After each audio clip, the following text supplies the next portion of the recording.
Hello, good evening everyone. तो आज हम लोग पढ़ेंगे बहुत ही इम्पोर्टेंट टॉपिक है for class 11। Okay, jet scheme of light reactions. तो हम लोग को पता है जो फोटोसिंथेसिस में दोनों फेज होता है, एक होता है लाइट फेज और एक होता है डार्क फेज। तो we know that, but today आज हम लोग पढ़ेंगे स्पेशली लाइट रिएक्शन के बारे में। एंड लाइट रिएक्शन के अंदर जो जेट स्कीम है, दोनों फोटोफॉस्फोराइलेशन होता है, एक नॉन साइक्लिक एंड साइक्लिक। तो नॉन साइक्लिक फोटोफॉस्फोराइलेशन के बारे में आज हम लोग पढ़ेंगे। तो पढ़ने से पहले हम लोग को जानना चाहिए कि लाइट रिएक्शन कहाँ पर होता है। तो लाइट रिएक्शन कहाँ पर होता है, लोकेशन कहाँ है। तो लोकेशन हम लोग को पता करने के लिए पहले लिखना चाहिए लोकेशंस। तो if we are see to the locations, तो हम लोग लोकेशन देखें तो क्या होगा। तो लोकेशंस है थाइलाकॉइड मेम्ब्रेन, थाइलाकॉइड मेम्ब्रेन। तो if we are draw the structures, this is the double membrane structures. Okay, inside the chloroplast, inside the double membrane chloroplast, the thylakoid arranged like a stack. कैसे रहता है ना, stack form में रहता है। तो इस स्टैक को हम लोग क्या बोलते हैं, बोलो।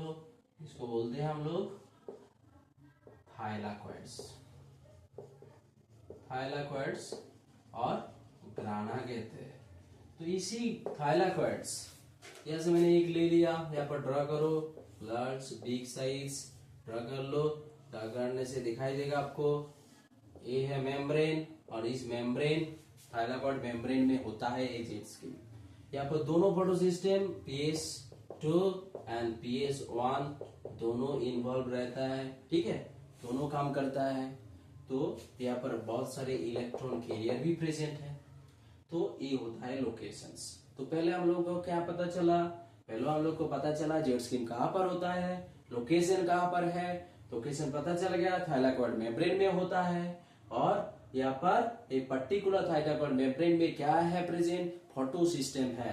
तो यहाँ पर क्वेश्चन आ सकता है जैसे सर फोटो सिस्टम क्या है, फोटो सिस्टम काम करता है क्या ना, ये एब्जॉर्ब करता है, लाइट को एब्जॉर्ब करने का काम करता है फोटो सिस्टम। तो फोटो सिस्टम लाइट को एब्जॉर्ब करता है and through jet scheme process हम लोग को पता चलेगा कैसे सनलाइट एनर्जी को केमिकल एनर्जी में कन्वर्ट हो रहा है। तो इसी प्रोसेस को हम लोग देखेंगे, ओके, इसी क्लास में। तो कैसे सनलाइट एनर्जी को एब्जॉर्ब करके केमिकल एनर्जी में फॉर्मेशन हो रहा है, तो आज का क्लास में हम लोग देखेंगे। ओके, तो लोकेशन पता चल गया। और यहाँ पर इंपॉर्टेंट क्या पॉइंट बोला मैंने जेट स्कीम के, involve two photosynthesis, involve two photo system, sorry, involve two photo system. यहाँ पर दोनों फोटो सिस्टम प्रेजेंट है, PS1 and PS2. तो students, did you understand this topic. तो फर्स्ट हम लोग क्या पढ़ा, हम लोग देखा तो जो कहां पर हुआ, लोकेशन पता चल गया। यहाँ पर कितना फोटो सिस्टम है, दोनों फोटो सिस्टम काम करता है, ठीक है, एक photo system 1 and photo system 2 दोनों एक साथ में कोऑर्डिनेटली काम करता है। तो चलो हम लोग ड्रा करेंगे, देखेंगे कैसे होता है jet scheme.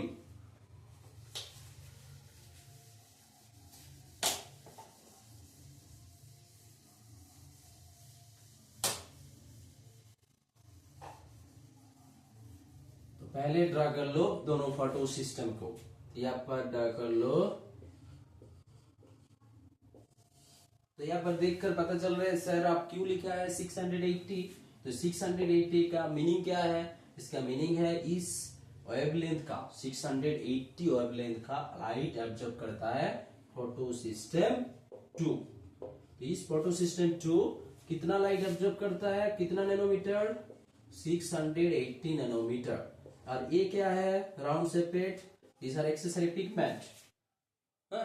These accessory pigment absorb the sunlight and transfer to the chlorophyll A, the main photosynthetic centers. Okay?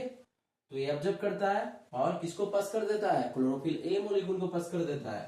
तो ये है लाइट, सनलाइट फॉल करने के तो यहाँ पर लाइट सनलाइट एनर्जी आने के बाद क्या होता है फोटोसिस्टम में ना, क्लोरोफिल ए मॉलिक्यूल का जो आउटर सेल है तो वहां पर जो 2 इलेक्ट्रॉन प्रेजेंट है वो 2 इलेक्ट्रॉन इस एनर्जी की वजह से क्या होता है, यहाँ से छोड़कर भाग जाता है। ठीक है, तो लिप तो एक्साइटेड स्टेज, तो ये है एक्साइटेड स्टेज। तो इलेक्ट्रॉन कहां पड़ जाता है नहीं, यहाँ पर बहुत सारे इलेक्ट्रॉन कैरियर है, इस मेम्ब्रेन के अंदर ही इलेक्ट्रॉन कैरियर है। कौन सा? फर्स्ट फियोफाइटिन एक कैरियर है, फर्स्ट जो लेता है कौन ना, फियोफाइटिन, इसका नाम है फियोफाइटिन। इसको बोला जाता है primary electron acceptor, primary electron acceptor बोला जाता है। ये इलेक्ट्रॉन को लेता है फर्स्ट, फिर ये क्या करता है, ये दे देता है, और भी एक है प्लास्टोक्विनोन, एक इलेक्ट्रॉन कैरियर है, उसको दे देता है। तो देने के बाद प्लास्टोक्विनोन क्या करता है, यहाँ पर साइटोक्रोम B6F एक इंपॉर्टेंट इलेक्ट्रॉन कैरियर है, इसको दे देता है। एंड फाइनली यहाँ पर प्रेजेंट है प्लास्टोसाइनिन। प्लास्टोसाइनिन लेने के बाद यहाँ पर आ जाता है और एक फोटो सिस्टम PS1। ओके, तो PS1 में कितना लाइट ऑब्जर्व करता है, 700 नैनोमीटर लाइट ऑब्जर्व करता है। तो यहाँ पर भी लाइट फॉल करेगा तो क्या होगा, इलेक्ट्रॉन एक्साइटेड होगा, इलेक्ट्रॉन छोड़कर भाग जाएगा। ठीक है, तो यहाँ पर छोड़कर भागने की वजह से यहाँ पर इलेक्ट्रॉन कहाँ पड़ जाता है, यहाँ पर भी इलेक्ट्रॉन कैरियर है A0 A1, फिर से यहाँ पर फेरिडोक्सिन, बहुत ही इंपॉर्टेंट है। यहाँ पर फेरिडोक्सिन का क्या काम है, यहाँ पर NADP प्लस है स्ट्रोमा में, तो NADP प्लस ये दोनों इलेक्ट्रॉन को ले लेता है, दोनों H प्लस को ले लेता है, फिर बनता है NADPH2, फॉर्मेशन हो जाता है। क्या फॉर्मेशन हो गया, तो NADP plus and NADPH2 formation हो गया।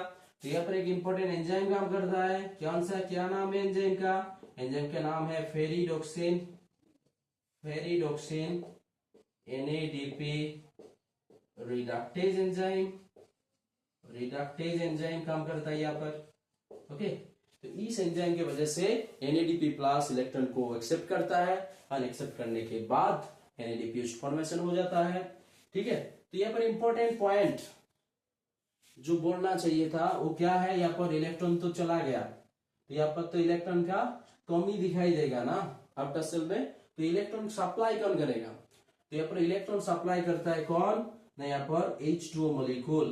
तो H2O मॉलिक्यूल जो वाटर, पानी, ये पानी ये वाटर क्या होता है, स्प्लिट हो जाता है। तो स्प्लिट होता है किसमें, H प्लस इलेक्ट्रॉन और ऑक्सीजन में हो जाता है। ठीक है, तो यहाँ पर ऑक्सीजन इवॉल्व होता है। तो ऑक्सीजन जो मिलता है कहां से मिलता है, ये भी क्वेश्चन पूछता है। तो ये PS2 में होता है, वाटर स्प्लिटिंग के वजह से होता है, CO2 से नहीं मिलता, ये मिलता है वाटर से। तो ऐसे पता चल गया हम लोगों को, जो वाटर से मिलता है ऑक्सीजन, और इस वाटर ने इलेक्ट्रॉन को सप्लाई करता है। ठीक है, और PS1 में एक बार क्वेश्चन तो आप पूछ सकते हो, यहाँ पर कौन इलेक्ट्रॉन देता है ना, यहाँ पर जो PS2 से जा रहा है इलेक्ट्रॉन ये ट्रांसफर कर दे रहा है PS1 में। ओके, तो ये है इलेक्ट्रॉन सप्लायर। तो आप लोगों को समझ में आया। तो इंपॉर्टेंट इवेंट देख लेता हूँ, जेट स्ट्रीम में क्या क्या इंपॉर्टेंट इवेंट है। तो इंपॉर्टेंट इवेंट है फोटोलाइसिस हुआ है, देखो लाइट पड़ने की वजह से वाटर मॉलिक्यूल स्प्लिट हो गया, तोड़ने की वजह से 4H plus 4 electron and O2 बन गया। ठीक है, तो फर्स्ट इवेंट देखा जाए तो फोटोलाइसिस हुआ। दूसरा इवेंट क्या है, फोटोलाइसिस तो एक है, दूसरा इवेंट है इंपॉर्टेंट इवेंट क्या है, फाइनल इलेक्ट्रॉन कौन एक्सेप्ट किया है, NADP प्लस। तो आप लिख सकते हो फाइनल इलेक्ट्रॉन एक्सेप्टर कौन है ना, NADP plus. Understand, okay, very good. तो next if we see that here important एक electron carrier present cytochrome B6 है, एक क्या काम करता है, एक काम करता है जो स्ट्रोमा में क्या है H प्लस प्रोटॉन है, उसको इलेक्ट्रॉन पास करने के टाइम इसको अंदर की तरफ लेकर आता है। थाइलाकॉइड जो मेम्ब्रेन है उसके अंदर में जो लुमेन एरिया है, जो लुमेन एरिया होता है उसमें लेकर आता है। इसलिए साइटोक्रोम B6 को बोला जाता है H प्लस पंप और प्रोटॉन पंप कहता है।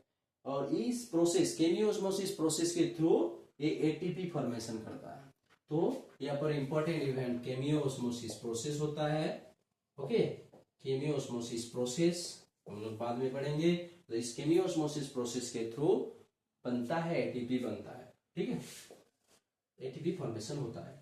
तो एटीपी फॉर्मेशन, तो एंड ऑफ द रिजल्ट क्या मिला, एंड ऑफ द रिजल्ट मिला क्या ना, एंड ऑफ द रिजल्ट मिला यहाँ पर हम लोग को एनएडीपी फॉर्मेशन हो गया, एटीपी फॉर्मेशन हो गया, फोटोलाइसिस हो गया, ऑक्सीजन इवॉल्व हो गया।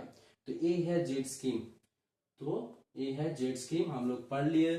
नेक्स्ट क्लासेस में हम लोग पढ़ेंगे नो साइक्लिक फोटोफॉस्फोराइलेशन क्या है, एंड हम लोग पढ़ेंगे डार्क रिएक्शन के बारे में। डार्क रिएक्शन में कैसे एटीपी एंड एनएडीपी जो फॉर्मेशन हुआ है, इसको कैसे डार्क रिएक्शन और C3 साइकिल में यूज किया जाता है, हम लोग नेक्स्ट क्लास में पढ़ेंगे। Okay, thank you all.